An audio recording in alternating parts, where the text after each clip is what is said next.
Hello everyone, today I'm going to teach you how to make your notification louder on your iPhone. So let's get started. So the first thing you would want to do to make your notification louder is to check if your phone is on silent or not. To do that, you need to use the switch above the volume button. You need to push your switch closer to the screen rather than the back of the phone. To be sure, if it says silent mode off on the screen, then that means that your notifications can now be heard. So to make it louder, you need to go to settings. Then, scroll down to sounds and haptics. Once you're here, you would find a slider for your ringtone and alerts. If your change with buttons is turned on, then you can adjust the volume of your ringtone using the volume button of your phone.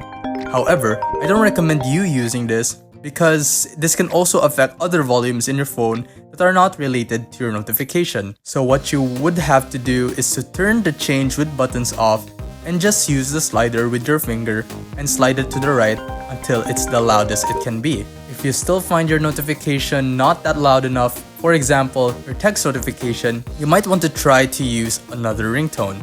For example, for text notification, just select text tone. And in here, choose the text tone that you think is loud enough.